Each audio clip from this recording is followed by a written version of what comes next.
Hey, what's going on, guys? This is kind of random, but I wanted to make a video about buffets. I went to a buffet today. All right, now before you start typing away, let me explain. I was out and about early this morning, and it was about lunchtime or so, and we were expecting more snow today. And Christine and I ended up popping into a buffet that we don't normally go to. It's a Chinese buffet. It was about convenience, and unfortunately, that happens to a lot of people. Especially, obviously, most of you know that I'm trying to lose weight, and a buffet is the very last place you want to be when you're trying to lose weight. Um, but I was a good boy, and I'll talk about that in a second when I what I had. Um, but because I went there today, it's on my mind, and I want to talk about it in general. I've touched upon buffets in the past, and I mentioned how they are the perfect dining experience, in my opinion. Um, Obviously, a lot of fat people love the idea of just going and eating as much as they can. It's not just that, it's the variety of food, the price that you get for the variety of food, the fact that you walk in and it's done. You know what I mean? Where else can you go walk into a restaurant, say hello to someone, immediately grab a plate and start filling it up with food? You know what I mean? It's just, I love everything about a buffet. Um, but there's a lot of things that we all experience, and I wanted to share them with you, and I want you guys to share your comments down below. If you can relate to me in any way of the things I'm about to say, um, please do. Please do leave your comments. So, the first thing I want to talk about is things you never get at a buffet.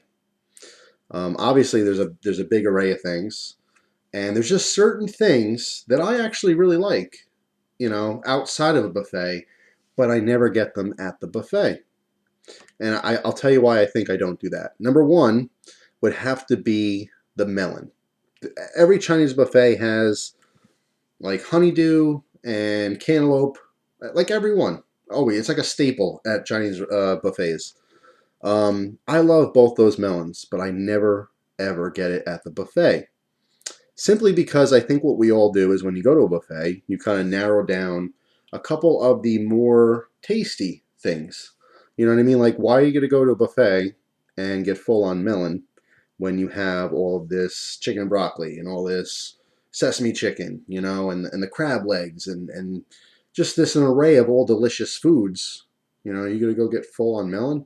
Now, that being said, of course, some people do many, many plates of food, and like for dessert, they may grab, they have all the delicious food, but they save a little room for the melon and the, pudding and whatever you like at the buffet. Um, but for me, the melon never gets touched. I love it. I absolutely love melon. If you gave me a plate of melon right now, I would devour it. But at the buffet, it kind of goes down the priority list of delicious foods for me. Um, Same goes for a lot like pizza. Every friggin' buffet, Chinese buffet anyway, they always try to do some kind of American food, which is cool for kids. Not all kids like Chinese food. So sometimes you'll see like French fries and, chicken nuggets, mac and cheese and like pizza.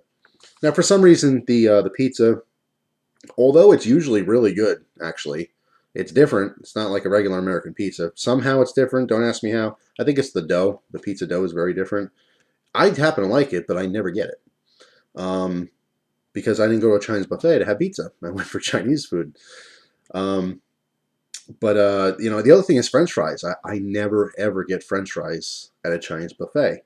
Number one, there's lots of delicious food, and I have to say most Chinese buffets I've been to before, they rock with a lot of the different dishes, but fries always suck to me. I don't know why, but Chinese buffets, the fries are always like thick cut. They're never quite fried right, or they're too greasy, or whatever the situation is. I never get the fries ever. So we got melon, pizza, and fries. For me, it's a no-no. Um, Now, in my regular day-to-day life, I don't eat a whole lot of seafood. Okay, I'm not really buying and preparing fish and shrimp, and I just don't do that very often. Um, it's not that it's too expensive. I mean, you can do that occasionally on the cheap. It's more or less just like I'm never really in the mood for it. And when I go out to dinner, although I do like seafood a lot, um, I do like fish. I never order fish. It's kind of the same thing. Like when I look at a menu, I'm trying to decide what's the most delicious sounding thing on the menu. And if I don't get the most delicious thing on the menu, like I somehow missed out. That's such a wrong way to think, but that's just how I naturally think. I want to pick the best thing. It's like a game, I got to pick the best, tastiest thing. And there's always, a dozen different things that sound great. But I just never order fish out, and I'm sure it'd be delicious in most places. But uh, anyway, so yeah, there's tons of things at the Chinese buffet that I absolutely love in other situations, but at the buffet, I never get it. So first off, let me know what you never get at the buffet, even though you really like that type of food. It's just low on your priority list to fill your plate. Number two, weird combinations. Where else, where else in life do you have a meal that consists of pudding, jello, fish, chicken, bread, nuts, a cream puff, you know what I mean? Cabbage and soup all combined together in the same meal. Just the strangest combinations, so no matter how good or fresh the food is, most times, while I'm eating at a buffet, wonderful. But later, total like gut-wrenching, oh, what did I do? And it's not because the food was bad, but fish and jello, or chicken and broccoli and pudding should never just mingle together, inside the body. Just bad combinations. Where else would you have ice cream and crab? You know what I mean? It's a weird thing because there's such a diverse types of food. You end up mixing funky things together. Now, not everyone does this. Some people are normal, or smart. I shouldn't say normal. I should say smarter. And when they go to buffet, they might stick with like a couple types of things. They won't mix Jello and fish. Okay, they'll have a couple different chicken things and maybe like something else on the side that kind of goes with that. They make their own meal like you would have in any other restaurant. They might get a pile of chicken and then a pile of string beans and some mushrooms and then maybe like a little dessert or something. But not me. And I'm not alone. Don't lie to yourself. Okay, you make the funkiest combinations at the buffet too. All right. Everything's touching on your plate. Like I said, your little friggin' pudding thing and your donut, they're all mixing together. You get that one soggy part of your donut. All right. And then you probably have like, maybe you grabbed an extra piece of pizza or something you forgot from before. And it's on your dessert plate. Now you got like tomato sauce mixed in with your pudding and you just don't eat that bite. You know what I'm talking about. I'm not the only one. So, yeah, weird combinations. It's another thing that happens at buffets. Another thing, people who don't tip at a buffet. Now, I understand, there's not a waitress bringing you food, but they do take your empty plates away. They do bring your drinks. It should always leave at least $1, just $1, little something, something. Write in the comments, do you tip at the Chinese buffet? I remember my grandfather, when he was alive, he openly admitted that it was stupid to tip at a buffet, that they're not doing anything to earn any money. I've had discussions with him about it, very intense discussions. Well, she brought our drinks. That's her job. That's all waitresses' jobs, to bring your drinks. And then, hey, they're taking the empty plates away. That's their job. We don't need to leave a tip. I got to go get my own food. I'm not tipping them. Come on, Grandpa. Work with me here.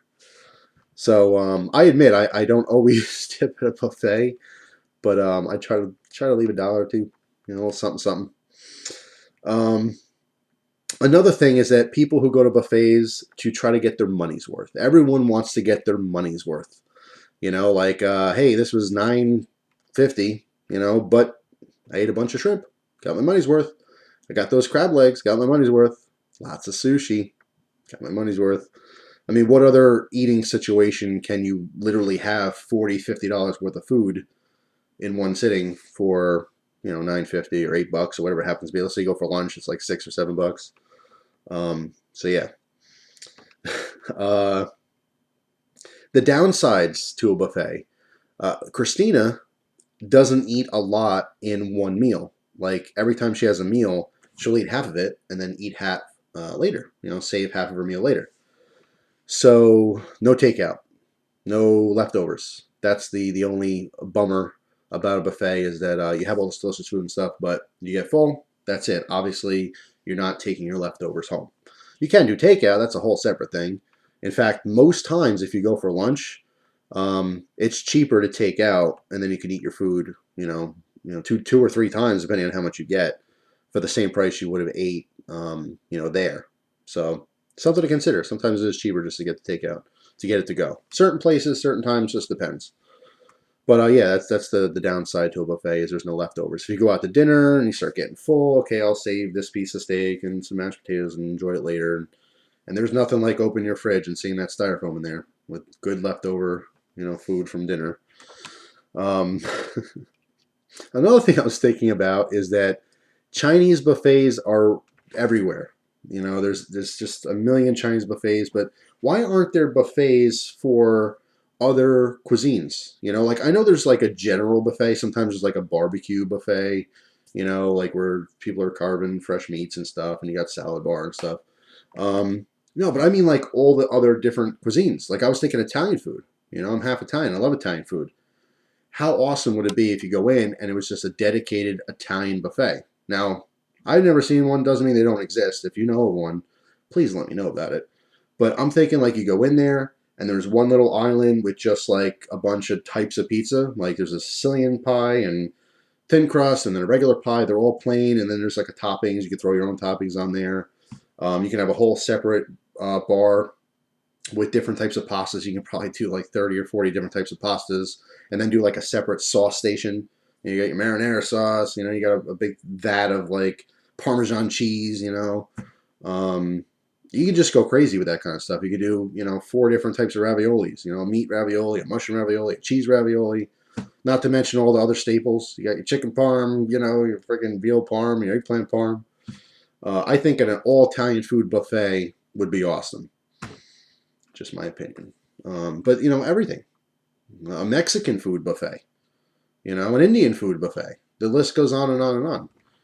It's just interesting that no one ever really does that. Like I said, maybe I'm sheltered. I don't get out much, so maybe these places do exist. I just never came across them.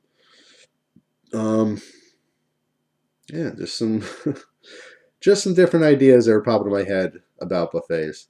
In case you're wondering what I ate, because I know a lot of people would be like, Jeff, freaking idiot, trying to lose weight. Why'd you go to a buffet? You're just ruining it. By the way, did lose more weight. People who follow me on Instagram, you will see my next update. I do weekly updates on that. I will do another video update for people who don't follow me on Instagram, so stay tuned for that soon. But I did lose weight since my last post. Today I was very good at the buffet. I had lots of vegetables. I was easy with the sauce because, there's lots of great vegetables there, but a lot of them they're covered in all kinds of, creamy sauces and stuff like that, or very sugary sauces. Fresh green beans are awesome. Sauteed mushrooms are awesome. Pretty much every Chinese buffet has them. Loaded up a lot on that. I did, indulge in like 2 or 3 pieces of sushi just because I have to. I'm a huge fan of sushi. Got a little bit of, they had some spicy chicken there that was unbreaded. Some kind of sauce on it. It probably wasn't good for me, but, I really took it easy. And I did get the melon this time because I was laughing with Christina. And I said, like, we were having the conversation, stuff you never get at the buffet, even though you like it. So today I did actually get some melon. Yeah. And my dessert consisted of a half a macaroon and 2 of those candy-coated peanuts. So yay for me. And lychees. I love lychees. I haven't had it in a long time. So I did get a couple of those. But yeah, it was really nice. I love the buffet experience. I always will. It's a deal. But these are some different things I was thinking about today. And just, rolling through my head, I figured turn the camera on, share with you guys. Some of you are laughing throughout this video because you can relate directly to me in all these different situations, You got to get your money's worth. You got to. And you got to make the right decisions. You don't want to get full on the broccoli. You want to get full on the delicious chicken, or the fried this or the fried that. Oh, another thing, soup. I love all kinds of soup, especially Chinese soup, wonton soup, egg drop soup, all that stuff. I never get the soup. Never. I don't know why. I just don't want to get full on soup at a Chinese buffet. I feel like if I got full on soup, I'd be missing out on the other delicious things. So anyway, yeah, that's that's just some of my thoughts on buffets. Please feel free to leave your thoughts on buffets down below. I know, kind of a random video, but it was on my mind. So stay tuned for lots of other stuff. I'm going to do a story time video soon. I got so many things that in my head that I want to do. I just have to make time for it. I do want to do a story time video on when I worked at the old folks home. Tons and tons of stuff to talk about with that. Some good stuff, some hilarious stuff, some very sad stuff. You know, a lot of things to talk about in that respect. But yeah, of course, more knife reviews, more flashlight videos, all kinds of stuff that I've been talking about, things I have to do. I got to do some more testing on some different things, and just I got new stuff on the way. It's a constant flow of stuff, constant flow of things to do. And what you guys don't see behind the scenes is me sitting at this computer, you know, hunched over like this, doing my editing for hours on end, reading comments for hours on end, and doing, you know, I dedicate hours to trading and stuff, so I can, again, keep the flow going, keep it going. Constant bartering, constant messages, constant. You know what, though? I still like it. I gotta say. I'm complaining right now, but I do like it. I do enjoy it, and it's just part of it. It's just part of the game here. You know, you want to keep going, you got to put in the work. So I appreciate you guys watching. That's the whole point. If you want to watch, I'll keep doing it. Thanks for watching. I really hope you guys have a great day, and I'll see you soon. Take care.